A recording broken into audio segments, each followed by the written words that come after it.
சரி, காயப்படுத்தக்கூடாது, உண்மைதான். அவங்களுக்கு இந்த விஷயத்தை எப்படி கொண்டுட்டு போறதுன்னா எத்தனையோ வழிமுறை இருக்கு. இந்த விஷயத்தை அவங்களுக்கு எப்படி தெரியப்படுத்துறதுன்னு சொன்னா தெரியப்படுத்தலாம். நேரடியா நீ ஏன் கொண்டு போற? நீ பாவப்பட்டவங்க அப்படின்னா இப்ப இந்த குழந்தைங்களோட இருக்கிறவங்கள்ட்ட இந்த குழந்தை பாவப்பட்ட குழந்தை, கர்மாவில் இருந்த குழந்தை அப்படின்னு சொன்னோம்னா கூட இருக்கிற குழந்தைங்க என்ன நினைக்கும்? பாவப்பட்டவ நம்மளோட சேர வேண்டாம் அப்படின்னு சேர்ந்துருங்க குழந்தைங்க, ஒதுக்கி வச்சிருவாங்க. அப்ப அது எவ்வளவு பெரிய இது தப்பு.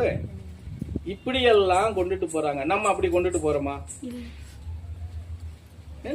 கர்மான்னா என்ன, இது எந்த வடிவத்துல வருது, அந்த கர்மாவை போக்குறதுக்கு என்ன வழி, இந்த கர்மா பின்னாடி என்ன விளைவுகள் நமக்கு கொடுக்கும், அப்படிதானே நம்ம நடத்திட்டு போறோம். நம்ம நடத்துறதுல யாருக்காவது மனசு சங்கடப்படுதா? அப்படி ஏதாவது இருந்தா சொல்லுங்க சாமியா, நான் கூட மாத்திக்கிறேன்.